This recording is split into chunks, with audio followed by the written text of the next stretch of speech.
choisi Jésus pour guider ma vie. Mon bien-aimé Jésus, il est à moi, je suis à lui. J'ai choisi Jésus pour guider ma vie. Mon bien-aimé Jésus, il est à moi, je suis à lui. Gloire à Dieu, nous sommes heureux de nous retrouver encore ensemble autour de la parole de Dieu, qui est la parole de vie, qui nous annonce les choses certaines dont l'homme a besoin pour vivre éternellement. Et nous en sommes à la deuxième partie de notre série sur la suite des événements, de l'enlèvement à la fin du monde, de l'enlèvement au jugement dernier. Nous lisons la parole pour montrer qu'est-ce qui va se passer par la suite, après, entre autres, les événements troublants liés à cette pandémie et au confinement. Qu'est-ce qui va advenir? Voilà l'objectif de cette série d'enseignements. Le but, comme nous le répétons souvent, ce n'est pas de satisfaire la curiosité, une curiosité divinatoire. Non, c'est dans le but de nous amener à croire réellement en Dieu. Parce que comme lui-même il le dit, par exemple, dans Ésaïe, il dit « J'annonce dès le commencement ce qui doit arriver et longtemps d'avance ce qui n'est pas encore accompli. Je dis, mes arrêts subsisteront et j'exécuterai toute ma volonté. » Dans Ésaïe 46, 10 à 11. Donc Dieu, il dit qu'il est Dieu parce qu'il peut annoncer à l'avance les choses, longtemps à l'avance, et quand ça s'accomplit, c'est la preuve que tout le reste aussi va s'accomplir. Donc le but c'est ça, et dans un autre passage, nous avions lu que Jésus qui disait « Je vous annonce ces choses, afin que quand elles vont arriver, vous croyez ». Donc le but de ce travail, c'est de nous dire les uns aux autres, mais notre Dieu est véritablement véritablement Dieu. Il n'y a que lui qui soit le véritable Dieu. Il a annoncé les choses et nous les voyons s'accomplir, mais il les a annoncées très longtemps, de sorte qu'on peut être sûr que ce n'est pas l'imagination de l'homme, parce que l'homme ne pouvait pas imaginer la marque de la bête, le 666, tout ça, ce qu'on voit là, l'unification du monde. Un humain ne pouvait pas imaginer ça il y a 2000 ans. Des gens comme Daniel, c'est encore plus de 2000 ans. Parce que la plupart des prophéties concernant la fin des temps viennent de Daniel. Ça nous montre que Dieu existe. Il y a une deuxième raison. Il le dit dans Jean 16 au verset 1er. Il dit, dans Jean 16 au verset 1er, « Je vous ai dit ces choses afin qu'elles ne soient pas pour vous une occasion de chute. » Donc, il nous a annoncé les choses à venir, de sorte que, en les voyant s'accomplir, nous ne soyons pas déstabilisés en disant, « Tiens, nous sommes dans la défaite, puisque les choses qu'on va voir s'accomplir sont des choses qui sembleraient donner de l'avantage aux forces des ténèbres. » Et Jésus nous a dit ces choses d'avance pour que ce ne soit pas pour nous une occasion de chute, pour qu'on dise, on comprend les humains. Par exemple, le Seigneur a dit que l'amour pour le mal augmentera. Donc quand nous, on va évangéliser et qu'on se fera rabrouer, qu'on ne s'étonne pas. Puisqu'on nous l'a dit d'avance que dans les derniers jours, les gens seront rebelles, ils ne voudront pas de Dieu. Donc qu'on ne s'étonne pas et que ce ne soit pas pour nous une occasion d'être déstabilisés. Voilà le deuxième objectif. Donc c'est ces deux objectifs-là que nous devons serrer dans nos cœurs. On ne doit pas tomber dans une logique de vouloir connaître tous les détails de l'avenir comme un voyant. D'ailleurs, la plupart des voyants ne font que se tromper. N'entrons pas dans ça, c'est de la divination.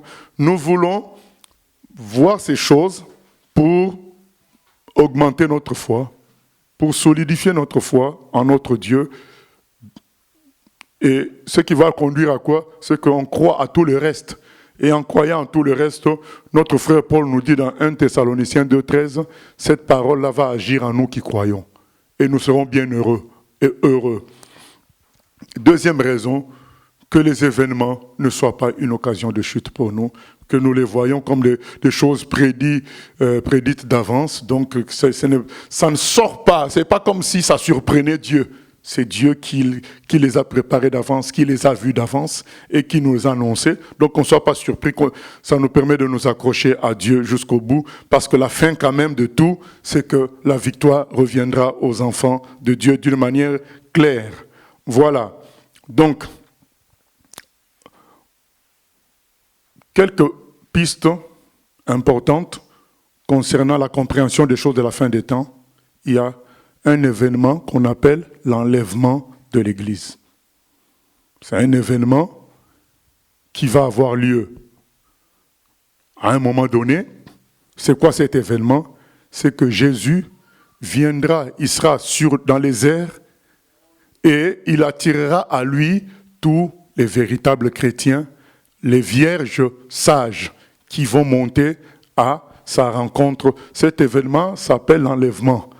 Et cet événement arrivera au moment où il ne restera plus que l'Église de Jésus comme opposition à une sorte d'unification du monde, à une sorte de standardisation du monde, des normes du monde. Donc il n'y aura que l'Église pour dire non, non, non, la vérité, il n'y en a qu'une seule, c'est Jésus. Parce que le courant dominant sera le fait de se constituer des vérités universelles acceptées par tous les humains. Les chrétiens diront non, les humains n'ont pas à constituer des vérités universelles acceptées par eux, mais c'est Dieu qui nous a créés, qui est la vérité. C'est lui seul qu'on doit suivre et ce Dieu-là s'est manifesté en Jésus. Donc en ce temps-là, il y aura un monsieur qu'on appelle l'homme impie, qu'on appelle l'antichrist avec grand A, puisqu'il y a plusieurs antichrists avec petit a, des avant-goûts d'antichrist, il y en a déjà eu, mais il y aura le grand antichrist avec grand A. Lui, l'homme impie, réussira à faire converger l'humanité à une même logique. Et quand il va réussir ça, d'une manière fragile quand même, il ne restera plus que nous comme obstacle et il se constituera de travaux de persécution des chrétiens. On va combattre les chrétiens parce qu'ils vont être considérés comme des perturbateurs, des terroristes, des gens qui veulent troubler la paix humaine. Et il est écrit que quand ces gens-là, donc dans 1 Thessaloniciens 5, c'est écrit que quand ces gens-là diront « on a réussi à établir la paix, on a réussi à établir la sécurité par leurs alliances qu'ils vont signer, impulsés par cet homme-là, providentiel, un homme majestueux et en même temps doux.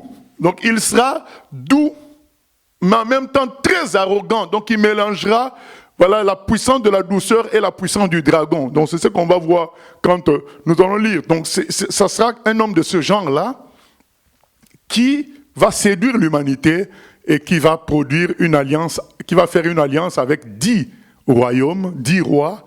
Et c'est cet homme-là qui va faire qu'il y ait une paix relative, mais par son discours, il aura un verbe puissant. Par son discours, il convaincra le monde que la paix est possible dans le monde et la sécurité également. Et la technologie d'aujourd'hui permet de tels discours. On peut, par la technologie, d'une certaine manière, sécuriser beaucoup de choses. Maintenant, quand cet homme-là amène l'humanité à cette alliance-là, il ne restera plus que les chrétiens. Et les chrétiens vont être persécutés à cause de ça. Et au moment où la persécution atteindra un niveau, entre guillemets, insupportable, le Seigneur va les enlever. C'est ça la suite des événements. Donc après tout ce qu'on vit là, il va y avoir, on attend l'enlèvement. Mais avant qu'on arrive à l'enlèvement, Jésus va multiplier les tirs de sommation. Donc c'est quoi ces tirs de sommation? Des bouleversements cycliques. Bien-aimés, on n'avait même pas encore fini cet enseignement que vous avez vu. Après que la pandémie ait commencé à se calmer, vous avez vu qu'il y a un autre bouleversement. Il y a même quelqu'un qui m'a écrit des États-Unis pour me dire, mais oui, mais c'est vrai ce que tu as dit, parce que là, on se calmait par rapport à la pandémie, on nous réveille avec l'histoire de George Floyd. Et moi, avec la connaissance que j'ai de ces affaires-là, je sais que c'est des choses fomentées. C'est fait exprès pour déstabiliser Donald Trump. C'est fait exprès pour créer des bouleversements. Et dans ces bouleversements-là, le monde franc-maçon, le monde du nouvel ordre mondial est en train d'installer ses pions dans ces bouleversements-là. Donc ce type-là, ces policiers-là, a dû être payé pour faire le job, se sacrifier pour cela, et avec des promesses dans le monde des ténèbres. Il n'est pas le premier, il y a toujours eu ça.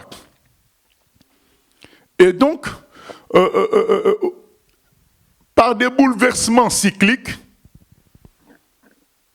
le nouvel ordre mondial va petit à petit s'installer.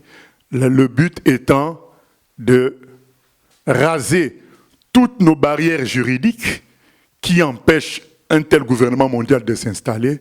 Le but étant de raser toutes nos barrières morales qui empêchent une unification de la pensée humaine, le but étant de raser toutes les barrières culturelles, raciales. Donc, il va y avoir, vous savez, maintenant, aujourd'hui, avec l'histoire de George Floyd, ça sera moins facile d'être raciste, hein, parce que tout de suite, tout le monde sautera sur toi. Donc, ils vont, par des bouleversements successifs, raser les différences entre peuples. Faire converger les lois.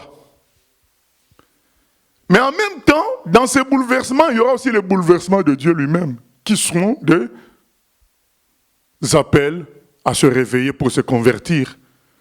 Les tremblements de terre, les catastrophes naturelles. Dieu aussi va avoir ces bouleversements à lui, pour réveiller les gens. Et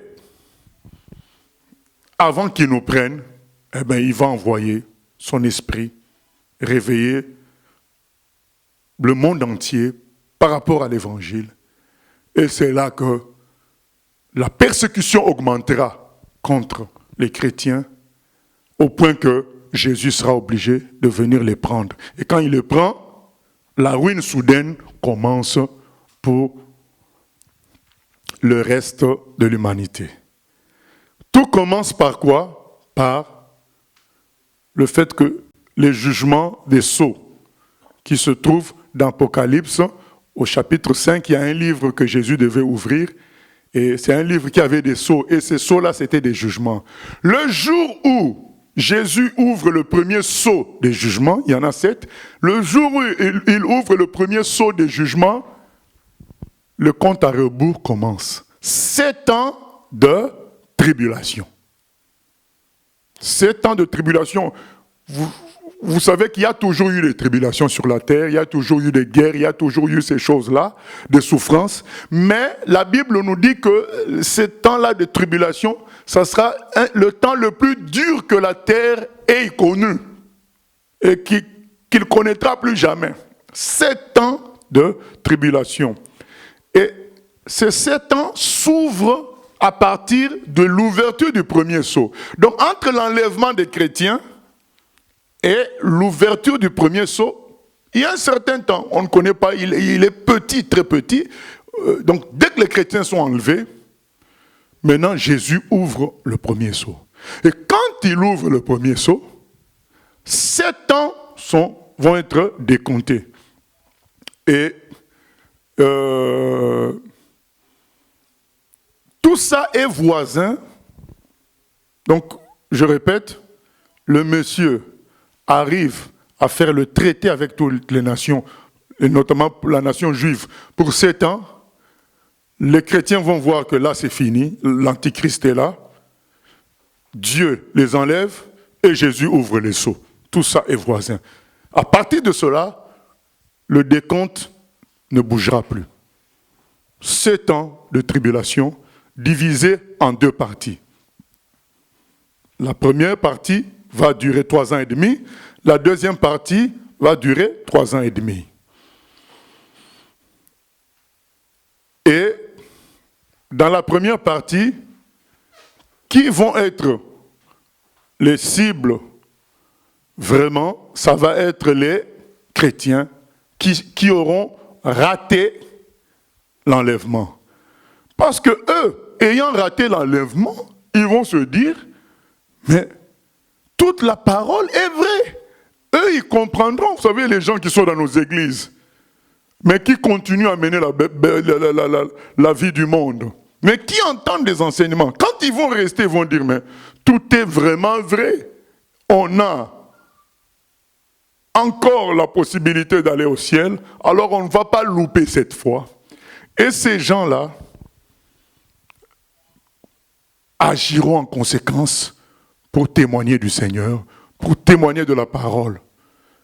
Ils résisteront à ce nouvel ordre mondial, ils prêcheront aux gens, et à partir de cela, ils seront persécutés à fond. Donc, l'effort du nouvel ordre mondial se concentrera sur eux.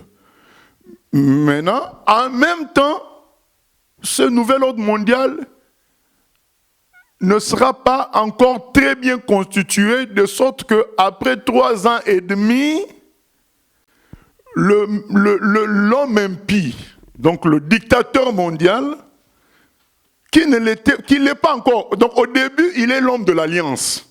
Il traite une alliance avec toutes les nations, avec la plupart des nations, principalement avec 10 nations. Mais après 3 ans et demi, il va être frappé. Alors, il y a 2 possibilités, soit frappé physiquement, soit frappé dans son organisation. Mais beaucoup pensent que c'est physiquement. Il va être frappé et donnera l'impression d'être mort, et puis revenir à la vie. Et quand il va faire ça, un deuxième personnage va venir sur la scène. Il s'appelle le faux prophète, ou bien la deuxième bête. Donc, tout ce que je dis là, on va lire ça, mais il faut que je résume pour qu'en lisant, on se repère. Et ce personnage-là qui est le faux prophète, en réalité, qui est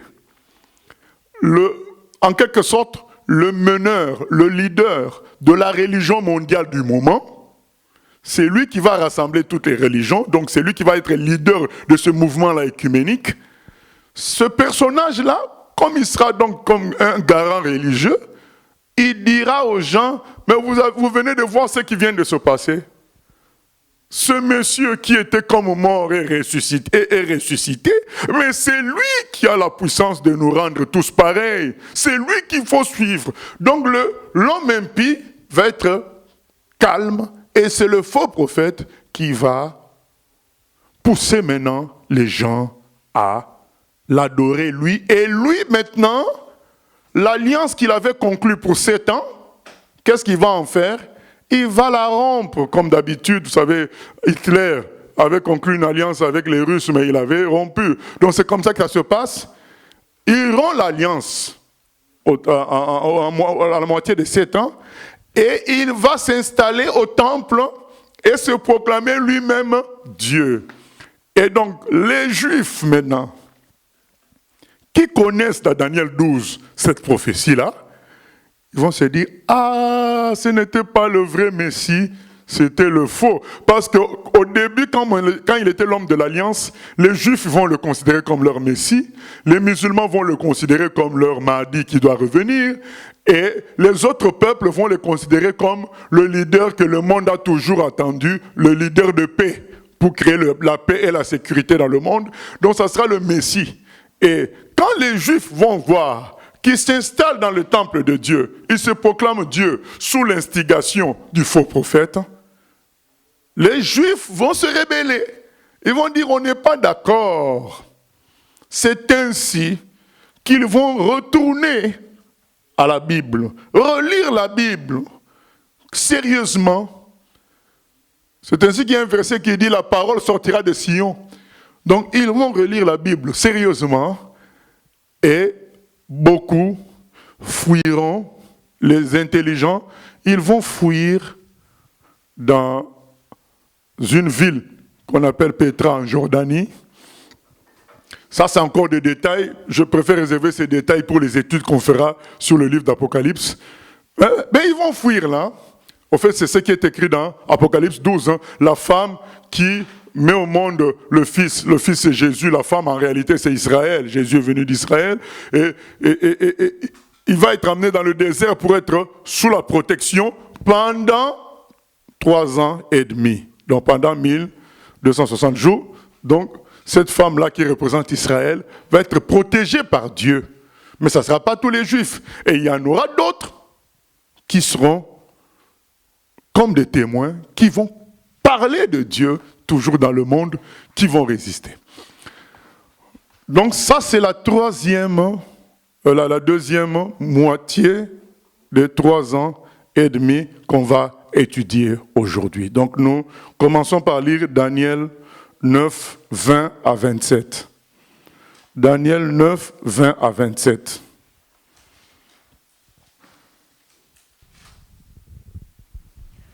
Je parlais encore, je priais, je confessais mon péché et le péché de mon peuple d'Israël, et je présentais mes supplications à l'Éternel, mon Dieu, en faveur de la sainte montagne de mon Dieu. Je parlais encore dans ma prière, quand l'homme, Gabriel, que j'avais vu précédemment dans une vision, s'approcha de moi d'un vol rapide, au moment de l'offrande du soir. Il m'instruisit et s'entretint avec moi. Il me dit, « Daniel, je suis venu maintenant pour ouvrir ton intelligence. Lorsque tu as commencé à prier, la parole est sortie, et je viens pour te l'annoncer, car tu es un bien-aimé. Sois attentif à la parole et comprends la vision. 70 semaines ont été fixées sur ton peuple et sur ta ville sainte, pour faire cesser les transgressions et mettre fin au péché, pour expier l'iniquité et emmener la justice éternelle, pour sceller la vision et le prophète, et pour oindre le Saint des Saints. Sache-le donc et comprends. Depuis le moment où la parole a annoncé que Jérusalem sera rebâtie jusqu'à loin, au conducteur, il y a 7 semaines. Dans 62 semaines, les places et les fossés seront rétablis. Mais en des temps fâcheux, après les 62 semaines, un oint sera retranché et il n'aura pas de successeur. Le peuple d'un chef qui viendra détruira la ville et le sanctuaire, et sa fin arrivera comme par une inondation. Il est arrêté que les dévastations dureront jusqu'au terme de la guerre. Il fera une solide alliance avec plusieurs pendant 1 semaine. Et durant la moitié de la semaine, il fera cesser le sacrifice et l'offrande. Voilà, bien-aimés, c'est le verset le plus important pour nous aujourd'hui, pour comprendre la suite des événements. C'est ça, Daniel 9, 27, qui nous parle de la dernière semaine. Donc il y a 69 semaines jusqu'à ce que le Messie soit retranché. Quand le Messie est retranché, c'est ce qui s'est passé quand Jésus-Christ est mort et ressuscité. Donc il a été retranché de la terre. il y a une parenthèse. Cette parenthèse s'appelle l'Église, parce que dans l'Ancien Testament, l'apôtre Paul nous explique que l'Église était un mystère. Donc les gens de l'Ancien Testament ne connaissaient pas, ne pouvaient pas savoir qu'il y ait des non-juifs qui s'attachent à leur Dieu et fassent un groupe. C'était un mystère que Dieu leur avait caché. Et c'est pourquoi ce n'est pas compté, parce que cette prophétie est donnée à un juif. Donc on lui donne concernant le lien entre Dieu et les juifs. C'est pourquoi on lui dit que, donc il y a une parenthèse c'est l'Église. C'est-à-dire qu'on fait compter les choses jusqu'à l'arrivée du Messie et la destruction du temple. Quand le temple est détruit, donc, tout le reste qui vient, ce n'est qu'une parenthèse. Nous sommes une parenthèse puisque il n'y a plus de temple. Donc la relation spirituelle, théologique, les rituels ne sont plus accomplis puisqu'il n'y a plus de temple. Donc ce n'est pas compté tout ce temps-là. C'est comme une parenthèse. Et le temps recommence à compter quand le monsieur, l'homme impie, décide, juste avant notre enlèvement, de favoriser la reconstruction du temple à Jérusalem.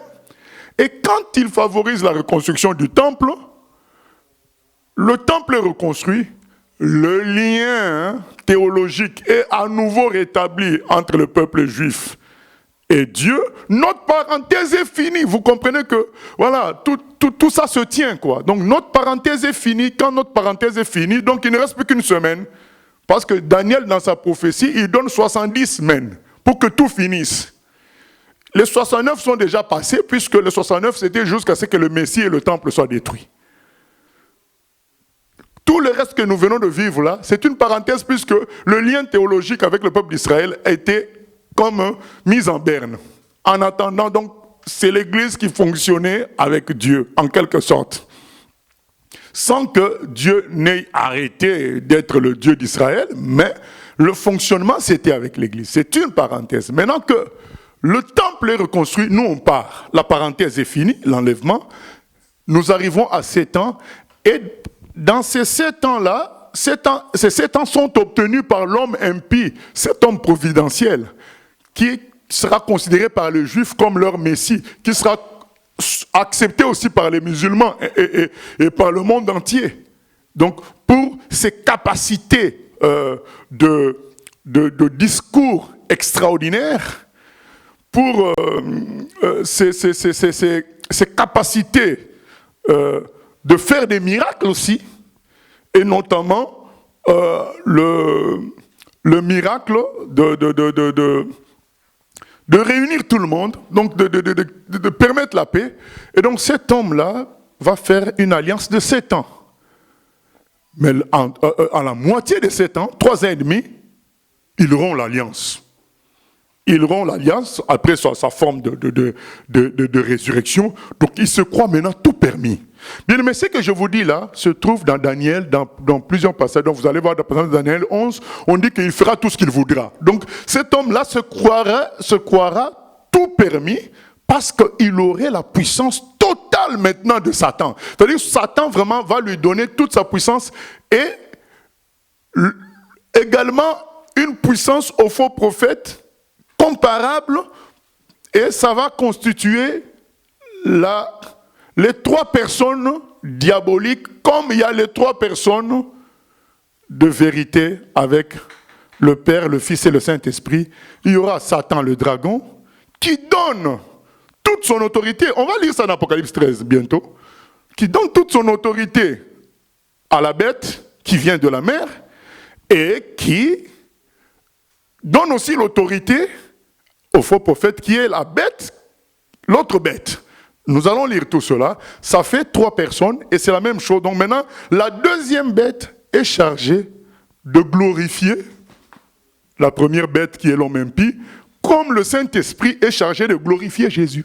C'est la même chose. Vous allez voir dans l'Apocalypse 13. Donc ça pendant 7 ans. Et à la 3e année et demie, l'homme maintenant quand il est blessé, là je racontais plutôt pendant ce qui va se passer à la moitié des temps, à la moitié de ces temps.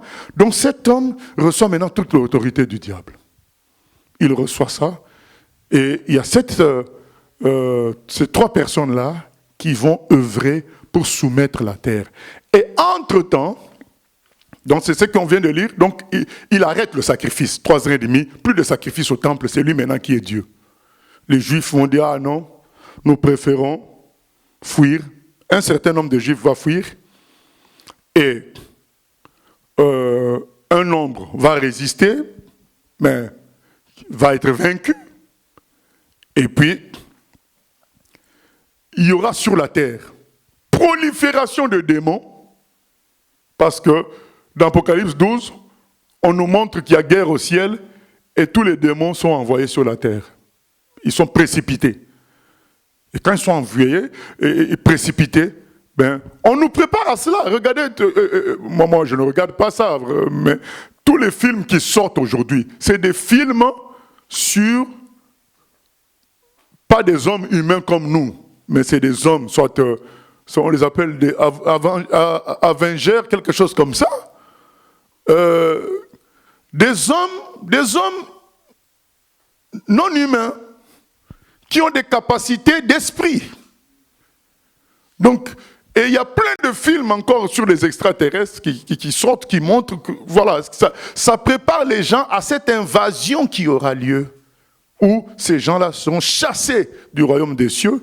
Ils sentent que leur heure arrive, parce que nous n'avons pas les mêmes capteurs qu'eux. Ils ont des capteurs que nous, on n'a pas.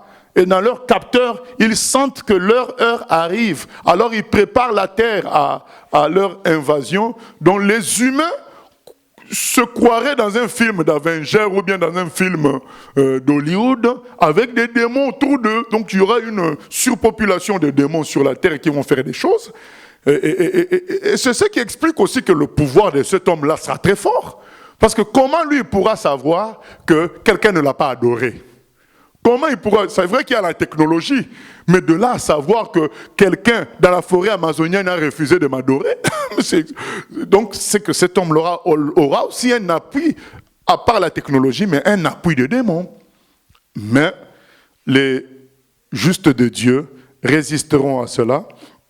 Et qu'est-ce qui va se passer aussi en ce moment-là? Il y aura une victoire sur les justes de Dieu. C'est-à-dire qu'en ce moment-là, les justes de Dieu ne pourront pas faire face à tout cela. Mais en même temps, il y aura aussi les 7 coupes de jugement de Dieu. Des jugements encore plus durs que Dieu va envoyer sur la terre. Donc il y a 3 ans et demi de jugement, 7 sceaux et 7 trompettes. Au milieu, l'Antichrist prend le pouvoir mondial par la force. Et 3 ans et demi encore de jugement de Dieu, 3 ans et demi de domination totale de l'Antichrist sur les humains. Quand je dis total, ça ne sera jamais total à 100%, puisqu'il y a des gens qui résisteront, mais qui seront tués, qui seront décapités. Mais ça sera plus ou moins total. Au fait, le rêve du diable de la tour de Babel s'accomplira. Le rêve du diable du jardin d'Éden de prendre la place de Dieu s'accomplira en ce moment-là. Il va... souvenez-vous que le jardin d'Éden, c'était sur la terre. Hein? Donc son rêve-là, à travers Adam, de contrôler la terre, eh ben il atteindra cet objectif-là avec l'homme impie. Son rêve d'être adoré d'une manière unique sera atteint, comme je dis, mais toujours pas totalement, parce qu'il y aura des gens qui résisteront, notamment les Juifs qui fuiront dans le désert, et puis des Juifs qui se rendront compte que c'est le faux Messie, qui résisteront et qui seront tués, qui seront décapités. Et certains chrétiens, certainement aussi, qui resteront encore après la deuxième partie. Mais je pense que la plupart des chrétiens mourront en première partie. Et c'est en deuxième partie, bon, peut-être qu'il y aura des restes, eux aussi seront tués à cause de leur foi. Et Dieu sera obligé d'utiliser même des anges. Vous savez, ça sera une période tumultueuse. Il y a les jugements de Dieu qui s'abattent. Prolifération des démons. Et Dieu sera obligé d'utiliser des anges pour prêcher, pour que personne ne dise « mais Dieu n'a rien fait ». Donc, puisque les hommes sont vaincus, par la force du nouvel ordre mondial, Dieu utilisera des anges qui prêcheront pour que malgré tout les gens entendent la parole.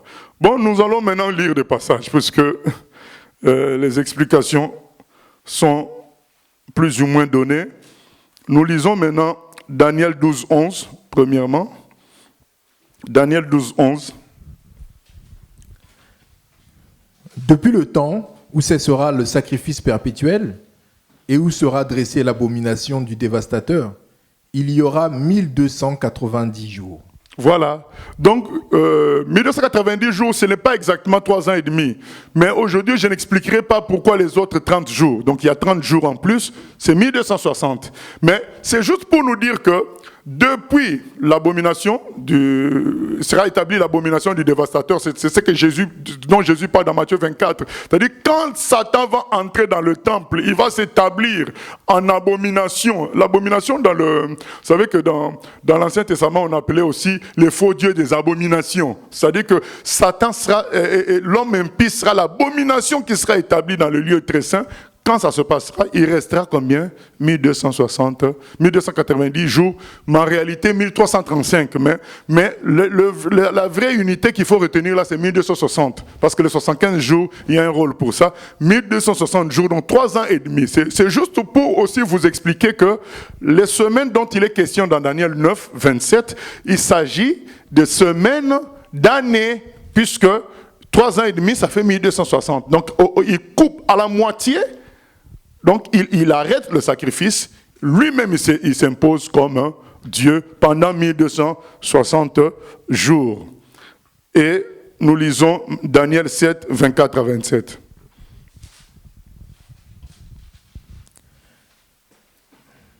Les 10 cornes, ce sont 10 rois qui s'élèveront de ce royaume.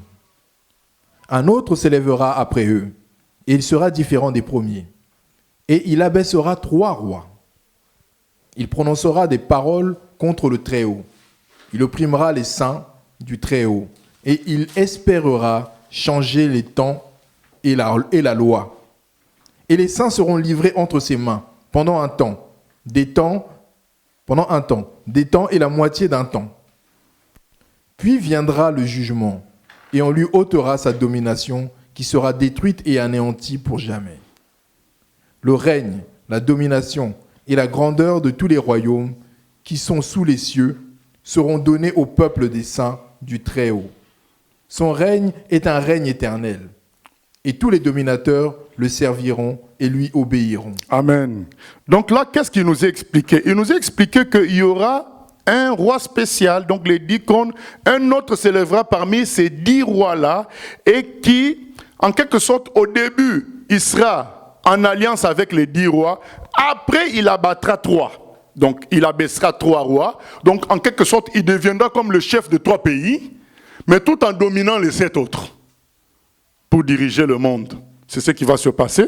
Et cet homme-là, il va prononcer des paroles contre le Très-Haut, des paroles d'orgueil, de blasphème. Donc, c'est ce qui va se passer. Et on nous dit, donc, dans Daniel, donc, quand il coupe en 3 ans et demi, il va commencer vraiment d'une manière officielle à attaquer Dieu, quoi. Il va déjà le faire d'une manière douce avant, mais après 3 ans et demi, il va attaquer vraiment Dieu directement.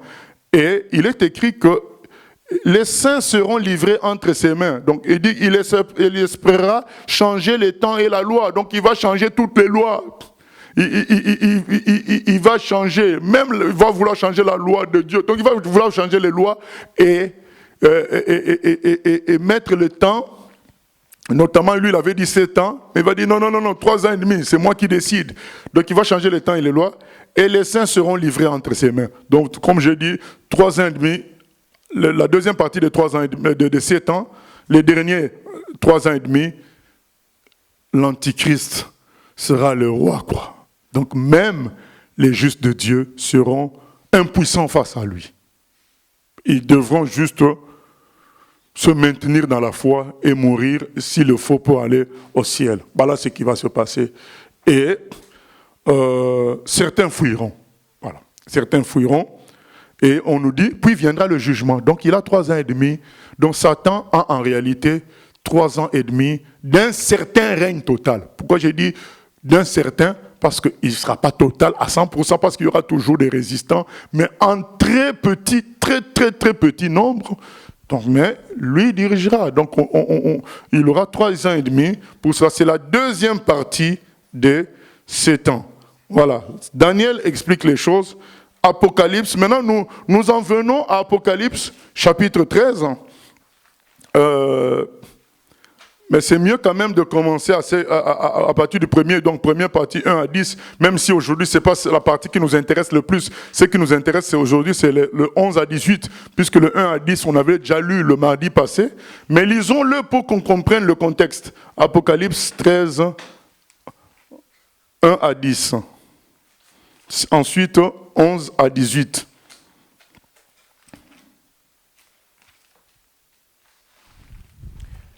Puis je vis monter de la mer une bête qui avait 10 cornes et 7 têtes. Et sur ses cornes, 10 diadèmes. Et sur ses têtes, des noms de blasphème. Donc vous voyez bien que on a les mêmes, dit le même nombre que la prophétie de Daniel. 10 cornes, c'est la même chose. C'est dire, on continue. La bête que je vis était semblable à un léopard. Ses pieds étaient comme ceux d'un ours, et sa gueule comme une gueule de lion. Le dragon lui donna sa puissance et son trône, et une grande autorité. Et une grande autorité. Donc Satan, le dragon, lui donne sa puissance et son trône, et une grande autorité. Dans cet homme, quand il va commencer à parler, les gens vont écouter. Et on voit que c'est un animal, c'est un être multiple. Donc il fait, donc ça symbolise les alliances avec les autres nations. Donc c'est pourquoi il est léopard, il est en même temps ours. Voilà, c'est l'alliance avec les nations du monde qui font que c'est un royaume différent des anciens royaumes qui étaient plus ou moins homogènes. Là, c'est un royaume hétérogène. On continue. Et je vis l'une de ses têtes comme blessée à mort, mais sa blessure mortelle fut guérie. Et toute la terre était dans l'admiration, derrière la bête. Et ils adorèrent le dragon, parce qu'il avait donné l'autorité à la bête. Ils adorèrent la bête en disant, « Qui est semblable à la bête et qui peut combattre contre elle ?» Voilà. Donc, frappé d'une certaine manière, il se rétablit. Tout le monde dit, ah, mais c'est l'homme le plus fort qu'on n'ait jamais connu. Et dont les gens l'adorent. Verset 5. Et il lui fut donné une bouche qui proférait des paroles arrogantes et des blasphèmes. Voilà, c'est la même chose qu'on a lu dans Daniel. Donc il proférait des paroles contre les très hauts. C'est la même chose. Paroles arrogantes et blasphèmes. Voilà, c'est quelqu'un qui s'opposera à Dieu en face. 6. Et il lui fut donné le pouvoir d'agir pendant 42 mois. Et elle ouvrit sa bouche pour proférer des blasphèmes contre Dieu, pour blasphémer son nom et son tabernacle, et ceux qui habitent dans le ciel. Voilà, on voit encore quoi? La durée, 42 mois, donc 3 ans et demi. Donc on voit bien vraiment que c'est là qu'il va avoir l'autorité totale, entre la deuxième partie, 3 ans et demi. Verset 7. Et il lui fut donné de faire la guerre aux saints et de les vaincre. Et il lui fut donné autorité sur toute tribu, tout peuple, toute langue et toute nation. Vous voyez, même chose qu'avec Daniel, il a eu même autorité sur les vrais, sur les saints, et de les vaincre. C'est écrit. C'est ce que Daniel dit, les saints seront livrés entre ses mains. Donc c'est la même chose. 8. Et tous les habitants de la terre l'adoreront, ceux dont le nom n'a pas été écrit dès la fondation du monde dans le livre de vie de l'agneau qui a été immolé. Si quelqu'un a des oreilles, qu'il entende. Si quelqu'un mène en captivité, il ira en captivité. Si quelqu'un tue par l'épée, il faut qu'il soit tué par l'épée. C'est ici la persévérance et la foi des saints. Puis je vis monter de la terre une autre bête. Une autre bête. Donc là, nous avons d'abord, le premier c'est qui? C'est le dragon. Mais comme on ne peut pas tout lire, je dis, je réserve ça pour le jour où on étudiera l'Apocalypse. Dans l'Apocalypse 12, il y a le dragon qui est là, qui symbolise, on dit bien, c'est Satan, le serpent ancien. Et lui, le dragon, donne son autorité. C'est écrit là, le dragon lui donna sa puissance au chapitre 13, verset 2. Le dragon donna à la première bête qui montait de la mer. La mer, ça symbolise le monde. Donc, il lui donne une grande autorité et sa puissance. Maintenant, on voit entrer en scène une autre bête qu'on appelle, dans d'autres textes, le faux prophète. Nous lisons. Qui avait 2 cornes semblables à celles d'un agneau, et qui parlait comme un dragon. Voilà. Un animal comme un agneau, ça veut dire qu'il était d'apparence douce.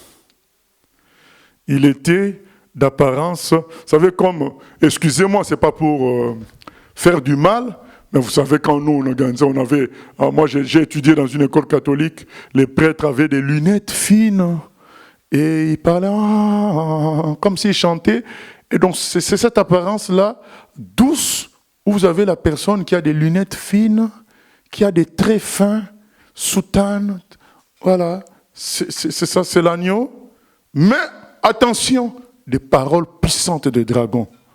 On continue. Qui parlait comme un dragon. Verset 12. Elle exerçait toute l'autorité de la première bête en sa présence. Et elle faisait que la terre et ses habitants adoraient la première bête dont la blessure mortelle avait été guérie. Voilà. Donc c'est ce faux prophète-là, c'est cette nouvelle bête qui va organiser. Donc c'est lui, la partie religieuse. C'est lui qui va organiser maintenant l'adoration de la première bête, l'homme impie. Cet homme-là, il va dire à toute l'humanité, mais on cherchait depuis longtemps Dieu, mais Dieu est devant nous. C'est lui qu'on doit adorer. Voyez comment il est ressorti, guéri d'une blessure mortelle. C'est lui qui est Dieu. Qui d'autre vous voulez adorer? Donc ce sera lui l'organisateur de l'adoration de l'homme impie, de l'antichrist, de la bête. Oui, oui. Elle opérait de grands prodiges, même jusqu'à faire descendre du feu du ciel sur la terre, à la vue des hommes. Et elle séduisait les habitants de la terre par les prodiges qui lui étaient donnés d'opérer en présence de la bête, disant aux habitants de la terre de faire une image à la bête qui avait la blessure de l'épée et qui vivait. Et il lui fut donné d'animer l'image de la bête, afin que l'image de la bête parlât, et qu'elle fit que tous ceux qui n'adoraient pas l'image de la bête fussent tués. Et elle fit que tous, petits et grands, riches et pauvres, libres et esclaves, reçussent une marque sur leur main droite ou sur leur front, et que personne ne put acheter ni vendre sans avoir la marque, le nom de la bête ou le nombre de son nom. C'est ici la sagesse, que celui qui a de l'intelligence calcule le nombre de la bête, car c'est un nombre d'hommes, et son nombre est 666. Son nombre est 666, que celui qui a de l'intelligence calcule ce nombre-là. Et comme on a envoyé une pensée du jour, cette intelligence-là, ce n'est pas une intelligence humaine. Cette intelligence vient quand on est simple. Quand on craint Dieu, Dieu nous donne cette compréhension-là. Il ne faut pas chercher à faire 50 ans d'études de la Bible pour avoir cette intelligence-là. Il faut craindre le Seigneur. Quand tu crains le Seigneur, tu reçois cette intelligence-là, tu comprends le Seigneur et tu peux voir les choses. Et il nous est dit que c'est là qu'il prend vraiment autorité sur l'humanité entière. Puisque pour faire toute transaction, il faut utiliser son image. La marque de la bête. 666. Non seulement il faut l'adorer, mais il faut mettre la marque pour la vie. C'est-à-dire qu'il est sur les 2 plans. Le plan spirituel, c'est lui qui contrôle. Le plan humain, économique et politique, c'est lui encore. Puisque toute transaction doit se faire si on a la marque. Mais comme la question a été posée autrefois, mais oui, mais si ce n'est qu'un moyen de transaction, en quoi c'est si choquant pour Dieu? Non, ce qu'il faut comprendre, c'est que cet acte-là, ça sera un acte de soumission comme à cet homme-là, comme si c'était ton créateur. La marque de la bête. Donc ça sera une offense à Dieu que Dieu va réprouver. Les choses se feront de cette manière-là. Donc les gens qui voudront dire, mais on ne savait pas, ben, écoutons le chapitre 14. Lisons le chapitre 14. Ce n'était pas prévu, hein, mais bon, on va lire ça. Chapitre 14, à partir du verset 6.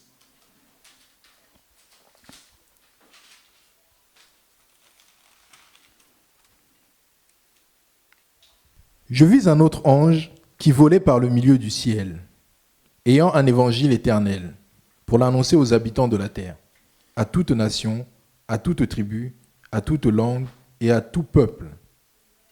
Il disait d'une voix forte, « Craignez Dieu et donnez-lui gloire, car l'heure de son jugement est venue, et adorez celui qui a fait le ciel et la terre et la mer et les sources d'eau. » Et un autre, un second ange, suivit et en disant, « Elle est tombée, Babylone la grande, qui a abreuvé toutes les nations du vin de la fureur de son impudicité. » Et un autre, un troisième ange, les suivit, en disant d'une voix forte, « Si quelqu'un adore la bête et son image, et reçoit une marque sur son front ou sur sa main, il boira, lui aussi du vin de la fureur de Dieu, versé sans mélange dans la coupe de sa colère, et il sera tourmenté dans le feu et le soufre devant les saints anges et devant l'agneau. Et la fumée de leur tourment monte au siècle des siècles, et ils n'ont de repos ni jour ni nuit, ceux qui adorent la bête et son image, et quiconque reçoit la marque de son nom. C'est ici la persévérance des saints qui gardent les commandements de Dieu et la foi de Jésus.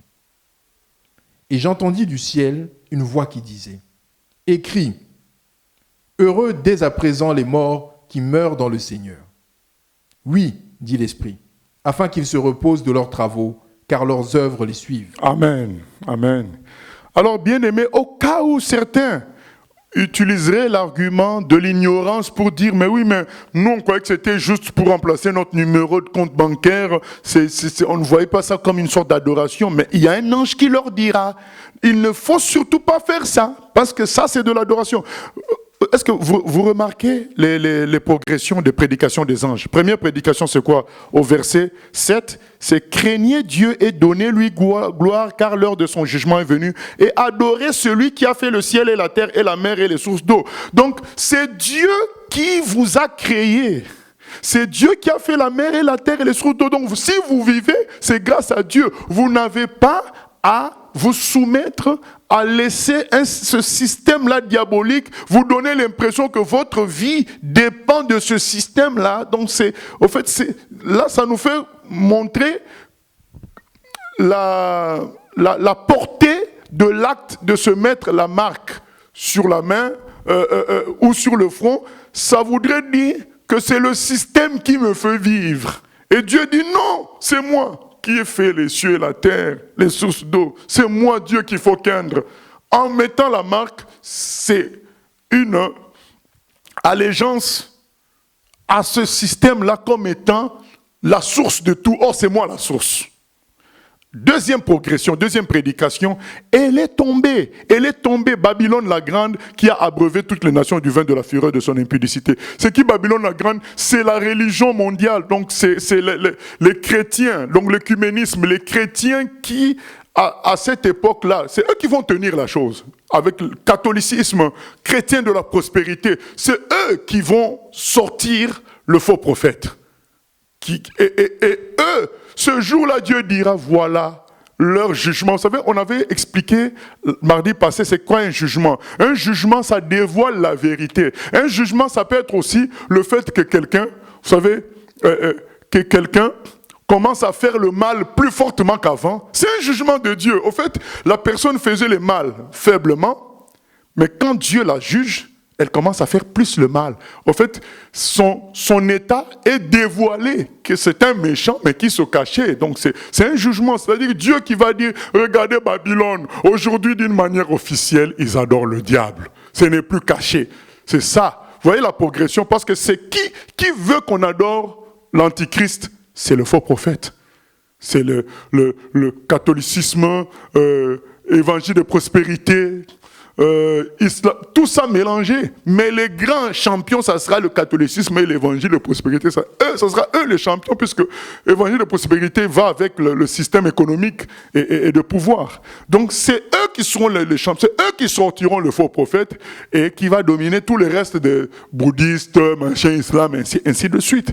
Et il dit, mais voilà, tu es tombé Babylone. Ton idolâtrie est visiblement devant tout le monde. Tu es jugé, tu es tombé. Et troisième prédication, surtout ne pas mettre la marque de la bête, surtout ne pas adorer la bête, l'homme impie. Voilà. 3 prédications des anges pour montrer ce qui se passe. Et avec avertissement, tous ceux qui vont faire ça iront en enfer. Éternellement, ils vont souffrir de feu et de soufre. C'est ça, là où on s'arrête aujourd'hui, le début de ces 3 ans et demi, le début, bon, et presque la fin de ces 3 ans et demi. Hein, on ne va pas lire, je vais compléter pour qu'on en finisse avec ces 3 ans et demi. Après, il y aura aussi les jugements, bien sûr, de cette coupe de la colère de Dieu, les fléaux. Dieu va envoyer toutes sortes de jugements. Un exemple de jugement, ça va être que au chapitre 16, par exemple, le 5e au verset 10, le 5e verset, ça coupe sur le trône de la bête.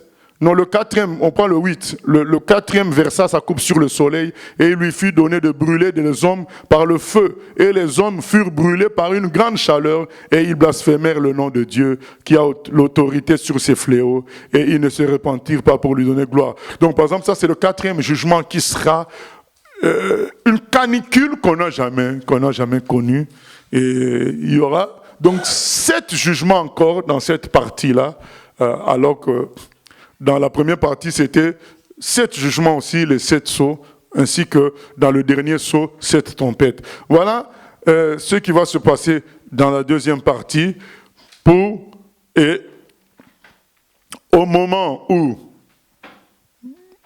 Bon, donc on s'arrête là, puisque donc sinon je vais encore... Il y a un temps pour les questions. On s'arrête là. Nous arrivons au moment où... Donc il y a ces jugements-là de Dieu. Il y a l'Antichrist qui règne pour une fois, d'une manière universelle. Il n'a jamais régné d'une manière universelle. Il a tenté avec la tour de Babel, ça n'a pas marché. Et c'est ça qu'il compte faire maintenant à la fin.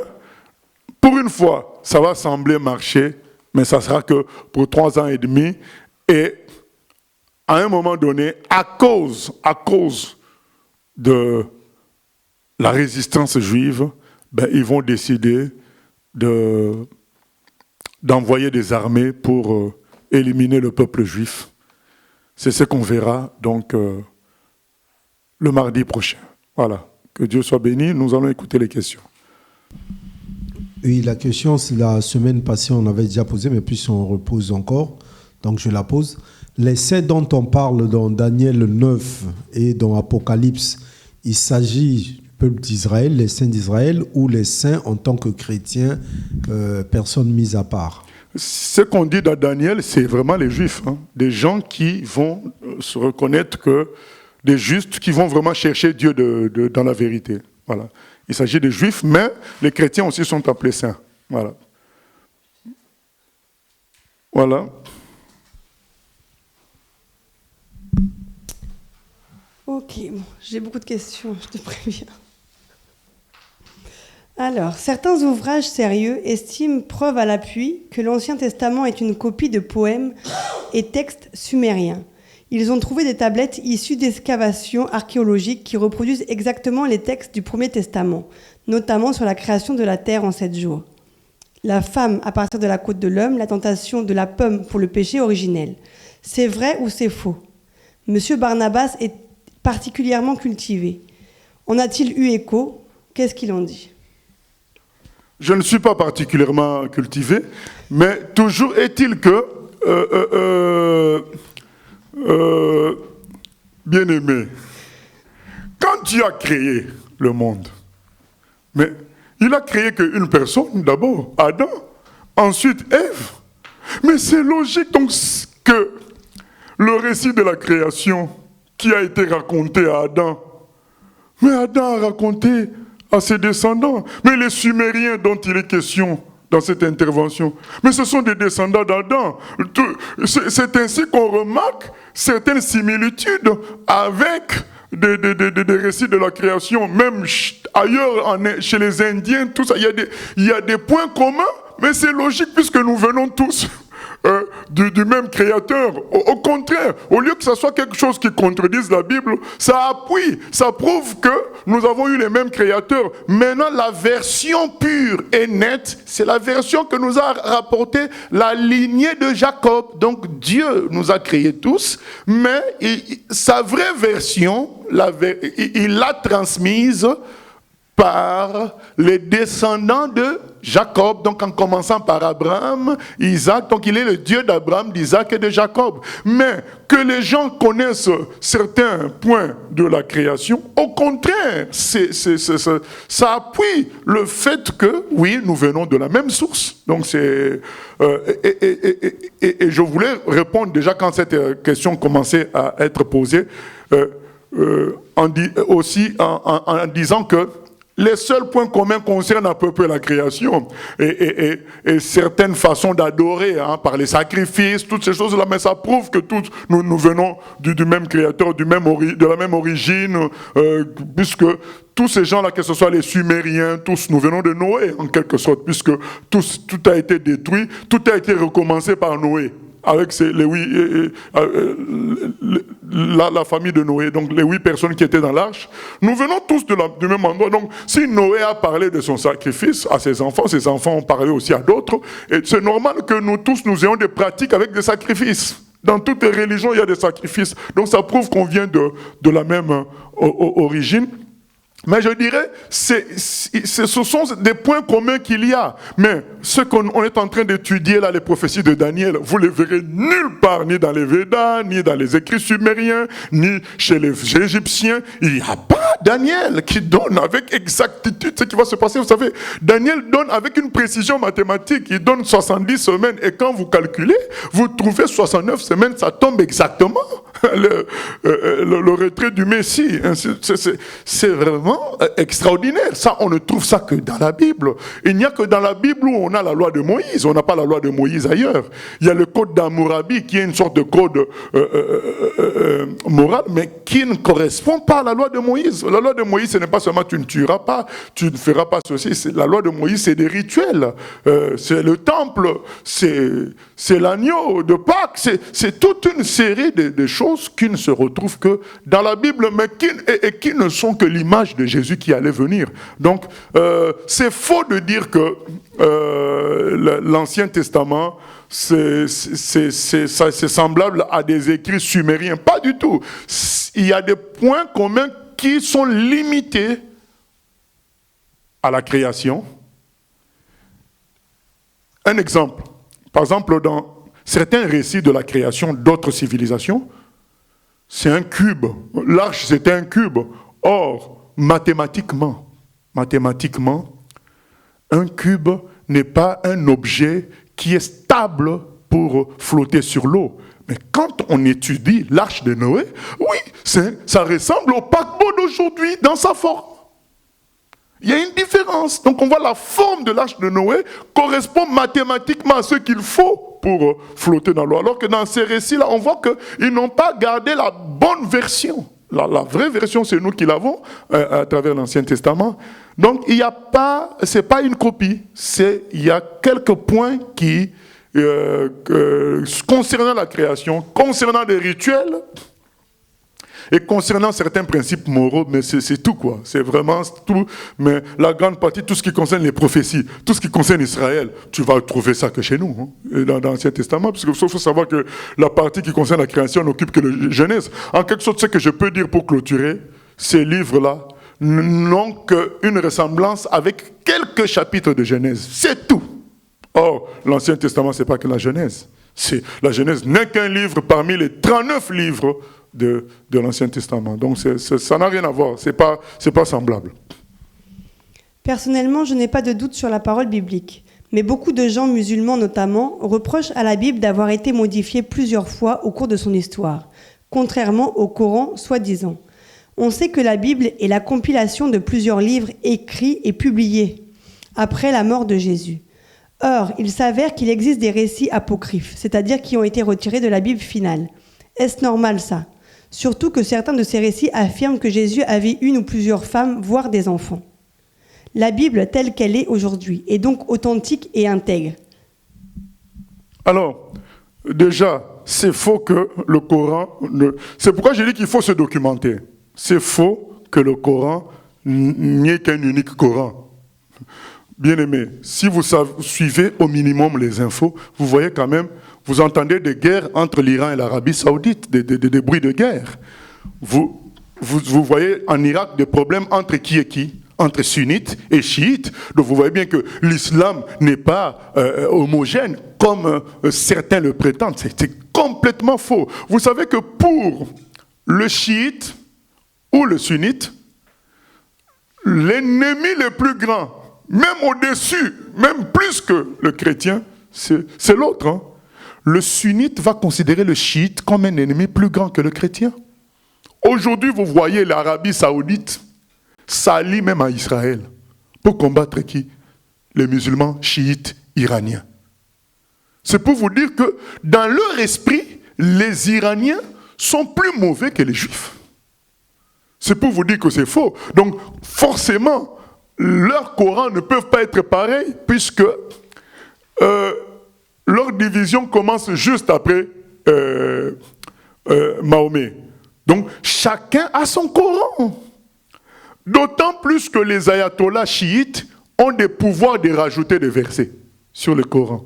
Donc, informez-vous, vous allez vous rendre compte que le Coran a été brûlé et ça a été réécrit par des gens. Nous, on connaît beaucoup de... quand on était étudiant au Maroc, pays musulman, nos amis musulmans qui venaient du Mali, de l'Afrique noire, du Sénégal et de l'Afrique noire musulmane, c'est des gens qui croyaient dur comme faire que le Coran était descendu du ciel, comme on leur a raconté. Mais quand ils sont arrivés à l'université, elle est neutre. Elle n'est pas là pour raconter des légendes. À l'université, dans leur cours de droit, ils apprennent que le Coran a été brûlé, ça a été réécrit, tout ça par des gens, et il y a plusieurs Corans. Beaucoup ont été déstabilisés dans leur foi en l'islam, quand ils ont appris cette vérité intellectuelle, historique, que le Coran a été plusieurs fois révisé. Et il y a un terme qu'on appelle chez les musulmans, les écrits Saïd, Soxi, Saïb, peut-être comme ça, mais ça veut dire que c'est des écrits validés comme étant authentiques. Donc ça veut dire qu'ils en ont beaucoup, et il y en a d'autres qui ne valident pas. Donc c'est cela, bien aimé. Je chercherai le terme exact, mais détrompez-vous. Il y a beaucoup plus de divisions dans l'islam que dans le christianisme.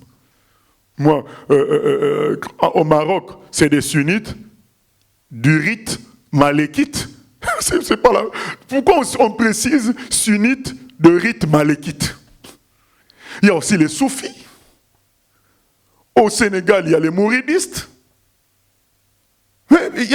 L'islam est plus divers même que le christianisme. Ah oui, c'est ça la réalité. Donc il ne faut pas se tromper. Maintenant, je reviens sur la Bible. Comment nous, on sait que la Bible est sûre? C'est que nous, on a ce qu'on appelle des manuscrits témoins. C'est-à-dire qu'aujourd'hui, si vous avez le temps, vous apprenez le grec et l'hébreu, nous avons des codex, ce qu'on appelle des codex, c'est-à-dire des vieux manuscrits de 4e siècle, 3e siècle, avec les écrits de la Bible. Et vous allez bien vérifier que notre Bible, puisque vous allez être capable de lire le grec et l'hébreu, vous allez bien voir que ce que nous on a, c'est exactement ce qu'il y avait avant. Et vous savez, un exemple tout simple. Les écrits qui parlent de César, que nous tous on considère comme que César a existé, sont plus récents que les écrits qui parlent de la Bible. Vous comprenez ce que je veux dire? Par exemple, les événements de Jésus se sont déroulés en l'an 0. Maintenant, les écrits les plus vieux qui parlent de ça sont des écrits du 3e siècle après Jésus. Donc un écart de 3 siècles. Donc on peut considérer que c'est proche de temps. Je ne dis pas que les premiers écrits étaient là. On a perdu les premiers, mais les plus vieux qu'on a sont ceux du 3e siècle. Maintenant, allez maintenant voir les écrits qui parlent de César. Vous allez voir qu'il y a un écart parfois de 15 siècles. Mais pourtant, tout le monde croit que César a existé. Mais l'écart entre l'événement César et les écrits, je crois que c'est au minimum 10 siècles. Mais nous, l'écart entre l'événement sur Jésus et les écrits, c'est 3 siècles. Et là, nous avions découvert des écrits. Les gens ont découvert à Qumran les écrits sur Isaïe et le livre d'Isaïe qui sont vieux de 2 siècles avant Jésus environ. C'est-à-dire un écart d'environ 5 siècles. C'est très, très, très fiable par rapport aux autres écrits, des choses qu'on lit sur les Grecs et tout ça, qui sont des écrits qui sont récents par rapport à nous, mais lointain par rapport aux événements. Non. Nous, on a des certitudes historiques et scientifiques dans le sens des écrits sur la Bible, plus que tous les autres livres au monde.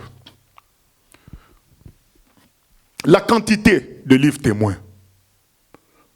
Par exemple, quand je vous ai parlé de César, non seulement que les écrits sont plus récents que ce que nous on a, alors que César est plus vieux que nos événements, notamment concernant le Nouveau Testament, nous avons beaucoup plus de manuscrits témoins qui parlent c'est-à-dire qu'aujourd'hui, par exemple, un événement se déroule ici.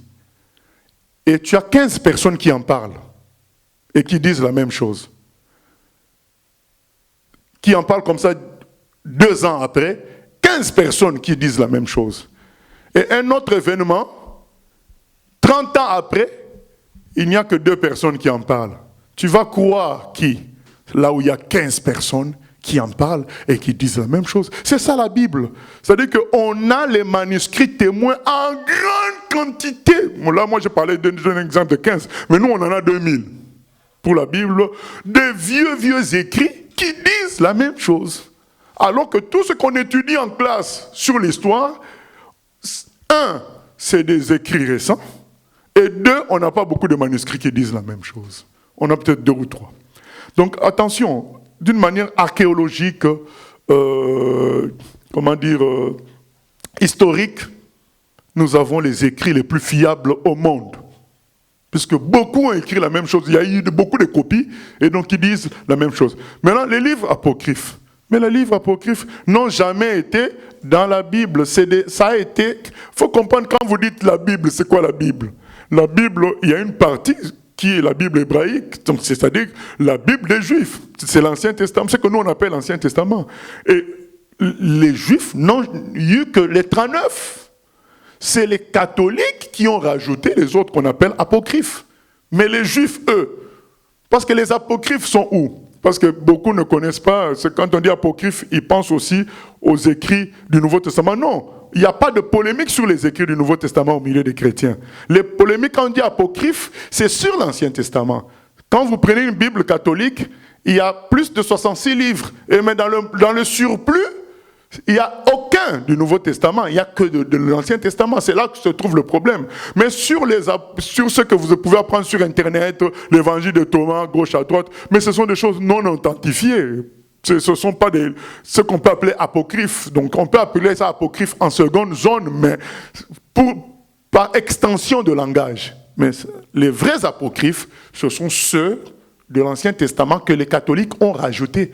Donc même dans le Nouveau Testament, en ce qui concerne le Nouveau Testament, il n'y a pas de polémique sur des apocryphes. La polémique, c'est sur les livres de l'Ancien Testament. Et là encore, nous disons que les livres que nous avons retenus en tant que chrétiens de l'Ancien Testament, nous les avons retenus en fonction de ce que les Juifs ont eux-mêmes retenu. Donc si vous allez en Israël, vous achetez une Bible hébraïque, ben vous aurez les mêmes livres que nous dans l'Ancien Testament. Donc nous sommes dans le vrai en écartant ce que les catholiques ont rajouté, puisque Jésus dit dans Jean 4, le salut vient des Juifs. Donc ce que les Juifs ont retenu, nous avons pris les mêmes, nous les non-catholiques. Là, enfin, moi je ne veux pas me décrire comme étant dans un mouvement. Enfin, nous les disciples de Jésus, nous avons pris ce que les Juifs eux-mêmes avaient retenu comme un livre. Après ça peut être un dossier.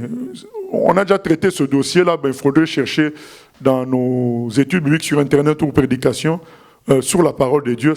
J'ai expliqué comment la Bible a été constituée et je peux vous dire que c'est le livre le plus fiable au monde. Et d'autant plus que, bien aimé, nous on n'a pas peur de la critique. Nous on n'est pas comme certains, si tu critiques leurs livres, ils vont te tuer. Nous, on laisse la liberté à chacun d'aller dans les bibliothèques vérifier.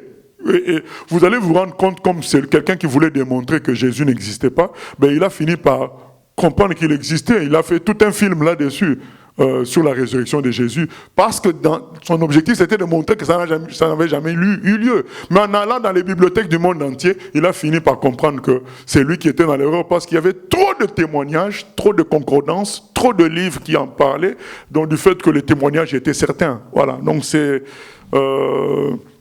Beaucoup de musulmans ne connaissent pas la vérité. Moi, j'ai vécu dans un pays musulman. C'est là-bas qu'on enseigne même à l'université que le Coran n'est pas unique. Il y a beaucoup de Corans, et notamment avec la division entre sunnites et chiites. Oui. Troisième question. Elle concerne la Vierge Marie. Les catholiques la vénèrent à cause de l'image d'une femme dans le ciel lors des visions de l'apôtre Jean. Oui, dans Apocalypse 12, oui. Or, d'autres disent qu'il ne s'agit pas d'elle. La très puissante Église catholique aurait donc entraîné des milliards d'humains dans l'erreur depuis autant de siècles.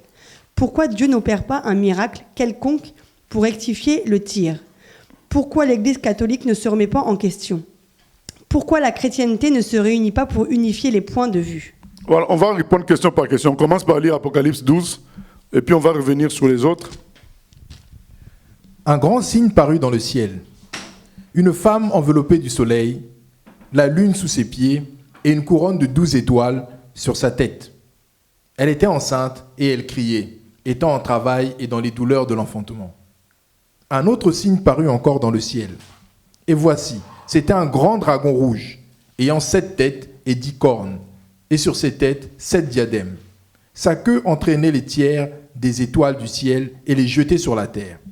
Le dragon se tint devant la femme qui allait enfanter, afin de dévorer son enfant, lorsqu'elle aurait enfanté. Elle enfanta un fils, qui doit paître toutes les nations avec une verge de fer. C'est ça qui fait qu'on sait que ce fils-là, c'est qui? C'est Jésus, puisque s'il doit paître toutes les nations, il n'y a qu'une seule personne qui va paître toutes les nations pendant les 1000 ans, c'est Jésus. Voilà, nous continuons. Et son enfant fut enlevé vers Dieu et vers son trône. Voilà. Donc là, on sait qu'il n'y a que Jésus qui va au trône de Dieu, parce qu'Élie ne va pas aller au trône de Dieu, c'est Jésus. Nous continuons. Et la femme s'enfuit dans le désert, où elle avait un lieu préparé par Dieu, afin qu'elle y fût nourrie pendant 1260 jours. Or, dans l'histoire de Marie, il n'y a jamais un moment où elle est partie se réfugier dans le désert pendant 3 ans et demi. Donc vous voyez bien qu'il ne s'agit pas de Marie, la mère de Jésus. Il s'agit bien de ce qu'on a lu dans Apocalypse, on a lu que pendant 1260 jours, l'Antichrist va régner sérieusement sur la terre, et cette femme-là représente la nation d'Israël qui a produit Jésus, qui va être réfugié dans le désert, puisqu'il y a d'autres passages dans l'Ancien Testament qui disent la même chose, mais on n'a pas le temps, mais il ne s'agit pas là de Marie, parce que Marie n'a jamais fui dans le désert, et après que... Là, qu'est-ce qui est écrit là? Il est écrit, est-ce qu'on peut relire ce que tu viens de lire? Et la femme s'enfuit dans le désert. Avant ça. Elle enfanta un fils, qui doit paître toutes les nations avec une verge de fer. Et son enfant fut enlevé vers Dieu et vers son trône. Et la femme s'enfuit dans le désert, où elle avait un lieu préparé par Dieu, afin qu'elle y fût nourrie pendant 1260 jours. Donc on voit bien que cette femme-là fuit au moment où le fils est déjà enlevé.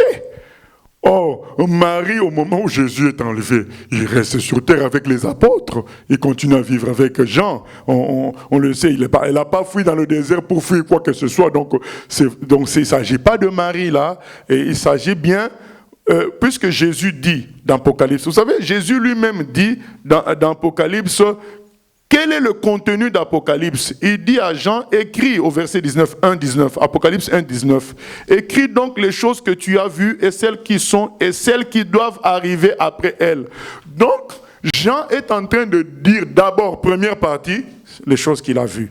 Il a vu le Seigneur sur l'île de Patmos dans sa gloire, ressuscité. Et celles qui sont, c'est-à-dire tout ce qui concerne les églises d'Éphèse, de Smyrne, c'était ce qui s'est passé du temps de Jean et ce qui s'est passé toujours dans l'église. Et celle à venir. Donc l'histoire qu'on est en train de lire, c'est une histoire à venir. Donc ça concerne vraiment Israël qui sera mise en sécurité pendant les 3 ans et demi. Donc il ne s'agit pas d'une femme physique, c'est la nation d'Israël. Et puis la suite va le confirmer. On continue.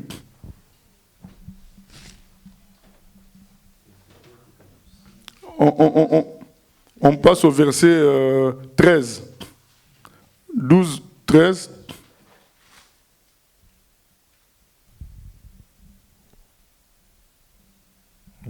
Quand le dragon vit qu'elle avait été précipitée sur la terre, il poursuivit la femme qui avait enfanté l'enfant mâle. Et les 2 ailes du grand aigle furent données à la femme, afin qu'elle s'envolât au désert, vers son lieu, où elle est nourrie un temps, des temps et la moitié d'un temps. Ça veut dire 3 ans et demi. Loin de la face du serpent. Et de sa bouche, le serpent lança de l'eau, comme un fleuve derrière la femme, afin de l'entraîner par le fleuve. Et la terre secourut la femme, et la terre ouvrit sa bouche et engloutit le fleuve que le dragon avait lancé de sa bouche. Et le dragon fut irrité contre la femme, et s'en alla faire la guerre au reste de sa postérité.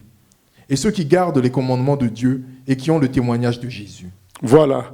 Donc, et le dragon fut irrité contre la femme et il s'en alla faire la guerre au reste de sa postérité. Donc, il y a la postérité de la femme, donc, puisque ceux qui ont fui dans le désert, Satan ne pouvait pas mettre la main sur eux. Maintenant, il restait les Juifs qui restaient à Jérusalem, qui vont participer à la guerre d'Armageddon, qui vont subir cette guerre d'Armageddon, et ainsi que les chrétiens qui seront dans les coins. Donc c'est ça qui... Donc c'est clairement que ce n'est pas Marie. Oui, le catholicisme conduit des milliards de personnes dans l'erreur. D'ailleurs, c'est écrit dans la parole de Dieu, large est le chemin qui mène à la perdition. Beaucoup de gens prennent ce chemin-là, ce n'est pas nouveau.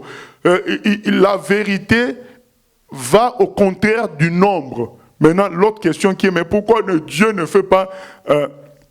pourquoi les catholiques continuent dans cette erreur-là? Mais parce que les catholiques sont dirigés par des serviteurs du diable qui veulent égarer les gens, les tromper pour qu'ils n'aillent pas au ciel. Et vous n'allez pas demander à un serviteur du diable de dire la vérité. Voilà, donc ils sont entraînés dans cette erreur. Consciemment, c'est ce qu'on appelle la Grande Babylone. Le catholicisme, c'est la Grande Babylone. Donc dans la Bible, c'est ce qui est la Grande Babylone, la mère de toutes les abominations, avec toutes les pratiques occultes qu'il y a dedans. Et maintenant, pourquoi Dieu ne fait pas un miracle? Mais le miracle de Dieu, c'est quoi? C'est que vous et moi, nous annoncions la vérité aux gens. Et ne vous attendez pas à ce que Dieu fasse des choses exceptionnelles pour briller et attirer les hommes loin du catholicisme. Mais non, Dieu veut toucher le cœur. Vous savez, Jésus lui-même, il y a beaucoup de gens qui l'ont suivi, mais après, beaucoup de gens l'ont lâché. Parce que c'est des gens qui l'ont suivi parce qu'il brillait, il faisait des miracles. Mais ils ne l'ont pas suivi pour la vérité. Dieu veut que les gens suivent pour la vérité. C'est pourquoi parfois il utilise des gens simples comme vous et moi pour dire la vérité, de sorte que quiconque veut suivre Dieu, suive la vérité et non pas la force et la puissance qu'un humain déploie. Donc c'est ce qui explique qu'il n'y ait pas... Mais sinon, Dieu l'aurait fait avec tous les humains. Il viendrait, il serait au ciel en ange de 100 mètres de hauteur, brillant, et tout le monde le suivrait. Mais tout le monde suivrait quoi en réalité? Il suivrait cet ange beau, brillant, glorieux, mais il ne chercherait pas la vérité. C'est ce qu'on va développer quand on va parler de 1000 ans. Comment se fait que pendant 1000 ans, il n'y aura pas le mal sur la terre. Après 1000 ans, les mêmes personnes vont chercher à combattre Dieu. C'est parce que leur cœur n'aurait pas été changé. Tant que les 1000 ans, pendant les 1000 ans, il y avait la prospérité, il y avait tout qu'il faut, tout ce qu'il fallait, ils étaient tous honnêtes. Mais dès qu'on a relâché Satan pour les tenter, ces gens-là vont se rebeller contre Dieu. Donc ce qui compte pour Dieu, c'est que le cœur change. Le miracle qu'on demande là pour que les gens changent, c'est faux. Les gens suivront parce qu'ils sont impressionnés, mais ils ne changeront pas. Or, ce que Dieu veut, c'est que vraiment les gens changent. C'est pourquoi il utilise des gens simples pour exposer la parole de Dieu, afin que ceux qui sont vraiment de la vérité, veulent de la vérité, écoutent et suivent. Sinon, il y aura beaucoup de mensonges parce que les gens suivraient juste parce qu'ils sont impressionnés sans que leur cœur change. Dernière question de ce bien-aimé, donc plus subjective et plus triviale. Ça concerne Satan et les Africains. Dieu a envoyé Satan sur la terre. Serait-ce en Afrique? Le peuple noir ne connaît point la paix et la prospérité sur cette terre. Méprisé, maltraité, exploité partout. Aucun mot dans la Bible pourtant concernant les subsahariens. L'Afrique étant la base du vaudou et autres religions animistes. Est-ce que ce passé nous hante jusqu'à aujourd'hui? Pourquoi la lumière ne touche pas l'Afrique et tout le peuple noir partout dans le monde? C'est le peuple le moins prospère sur la planète. Voilà. Déjà, quand on dit aucun mot pour les Africains, non. Il est écrit « Dieu a tant aimé les hommes qu'il a donné son Fils unique, afin que quiconque croit en lui ne périsse point, mais qu'il ait la vie éternelle. » Donc Dieu aime tous les hommes. Il a donné Jésus pour tous les hommes, et même pour les Africains. Et deuxièmement, quand on dit que Satan serait-il africain? Non, Satan c'est un esprit. C'est un esprit, il n'est ni africain ni européen. Bien aimé, c'est une erreur de croire que les Africains sont le peuple qui a le plus souffert au monde. Le peuple qui a le plus souffert au monde, c'est le peuple juif. Donc, historiquement prouvé. Et pas longtemps, nous avons connu la Deuxième Guerre mondiale, 40-45. Nous savons tout ce qui a frappé les Juifs. 6 millions de personnes qui sont mortes c'est pas dans la guerre normale, pendant la guerre normale, non, dans un plan d'extermination. Donc, il y a eu dans les années 900, 600 000 Juifs qui ont quitté l'Espagne à pied, en fouillant. Donc, les Juifs ont connu des pogroms en Russie, en Pologne, en Tunisie. Mais non, je ne connais pas un peuple qui a souffert comme eux. Donc, si, en matière de souffrance, si vous lisez l'histoire de l'humanité, il y a un peuple qui a souffert, c'est le peuple juif, d'une manière constante.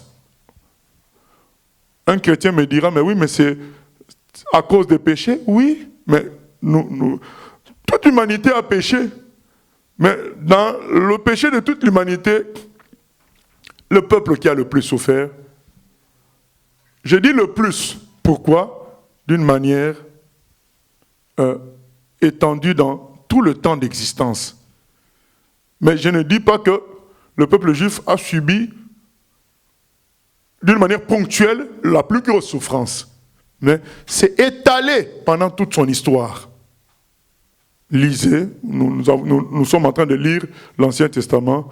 On voit combien dans les guerres ils ont été exterminés à chaque fois. Et ça, ce n'est que l'histoire biblique.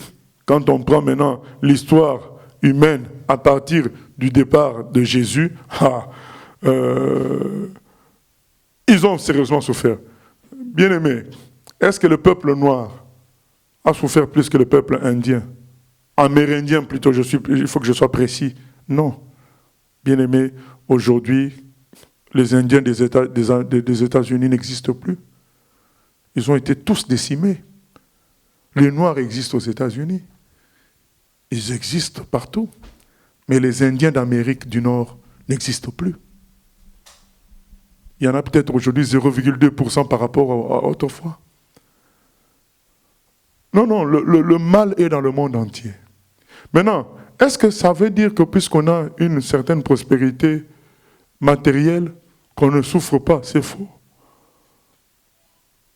Malgré la prospérité apparente matérielle, il y a la souffrance en Europe, puisque le taux de suicide en Europe est plus grand qu'en Afrique.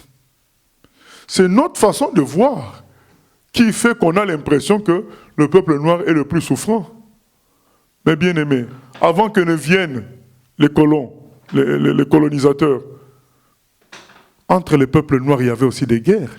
Il y a des peuples qui soumettaient les autres, qui exterminaient aussi les autres.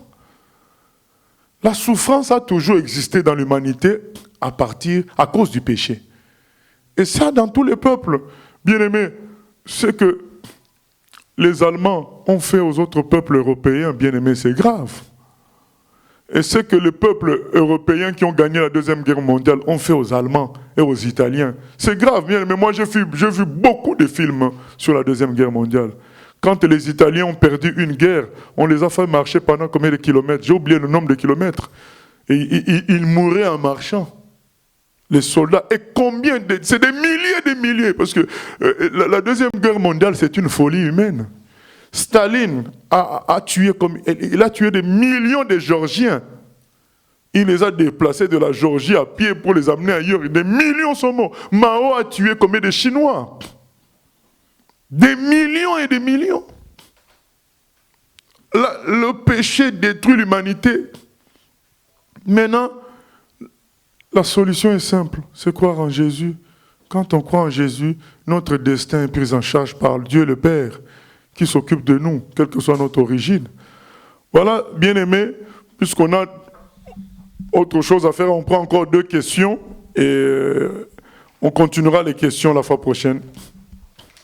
Selon 1 Thessaloniciens 4, 16 à 17, l'enlèvement aura lieu avec la trompette de Dieu. 1 Corinthiens 15, 52 précise que c'est la dernière trompette. Si je comprends bien, on est déjà dans la grande tribulation. Vas-y. Oui, donc c'est ça. Alors comment se fait-il que toute l'Église sera enlevée avant la grande tribulation, comme tu l'avais dit la semaine dernière?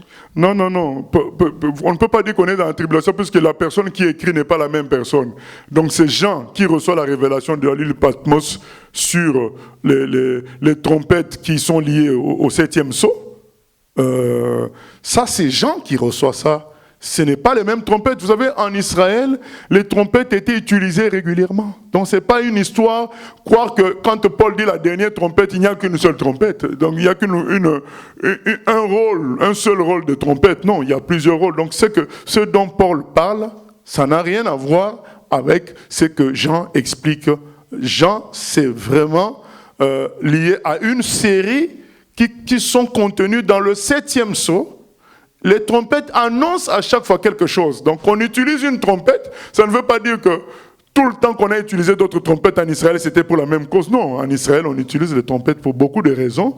Et Paul parle d'une série à lui, et Jean parle aussi d'une série à lui pour des raisons différentes.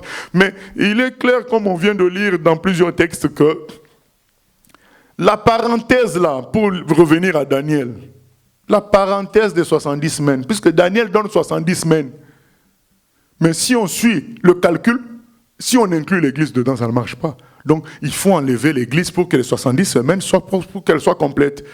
Puisque 69 semaines, déjà, ça arrive à Jésus.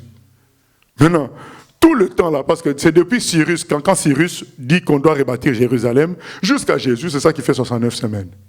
Maintenant, il ne reste plus qu'une semaine. Or, une semaine, c'est 7 ans.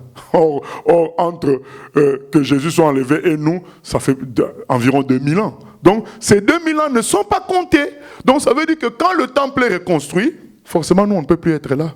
Quand le temple est reconstruit et que le système de l'adoration du culte du temple commence, l'histoire de 69 semaines continue maintenant. On entre dans la 70e semaine. La parenthèse qui est l'église ne peut plus être là. Rien que cette raison suffit. Après, j'avais donné d'autres raisons précédemment.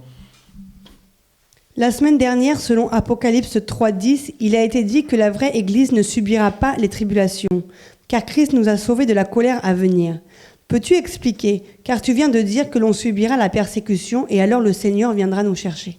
La persécution et la grande tribulation, ce n'est pas la même chose. La tribulation, ce sont des jugements de Dieu. Alors que la persécution, ce sont des attaques de l'ennemi. Ce n'est pas la même chose. Donc, nous ne pouvons pas subir les sauts qui sont des jugements de Dieu. Dieu ne peut pas nous juger, nous, parce qu'il nous a sauvés de son jugement à lui. Par contre, la persécution venant des autres, venant des gens mal intentionnés, venant des humains mal intentionnés, venant des démons, nous subirons cette persécution-là. C'est pour nous blanchir, nous rendre beaucoup plus purs, permettre le jugement dans l'Église, parce que quand la persécution vient, les chrétiens aventuriers, donc c'est là qu'ils vont faire marche arrière. Donc il ne restera plus que les vrais chrétiens. Parce que qui va risquer sa vie pour une religion dans laquelle il n'est pas vraiment impliqué? Donc ça sera les gens vraiment impliqués. Donc la persécution nous est profitable, parce que ça nous permet aussi de purifier l'Église. Voilà. Donc nous allons nous arrêter là, parce qu'il y a autre chose aussi. Donc nous continuons. Nous nous sommes arrêtés sur le fait que l'Antichrist règne maintenant et que il lui reste maintenant une dernière chose, à annihiler complètement la résistance juive à Jérusalem, donc détruire le peuple juif totalement, comme ça a été tenté par Haman dans le livre d'Esther, comme ça a été tenté par Hitler. Ils vont l'essayer encore, ils vont essayer un dernier coup, et là, ça sera toutes les nations qui vont se réunir. Donc nous continuerons ça. Là, le mardi passé, nous allons prier. Père éternel, nous te bénissons pour le temps que tu nous donnes de partager ta parole. Merci de nous éclairer sur les événements à venir, et surtout dans le but que nous croyons davantage en toi, sur tout le reste, voyant que ce que tu as dit par rapport à l'avenir s'accomplissait, Seigneur. Et aussi pour rester ferme malgré les positions de difficulté dans lesquelles on pourrait se retrouver. Merci pour la paix et la joie et la présence de ton esprit. Réveille ton Église pour la moisson à venir, au nom de Jésus. Amen.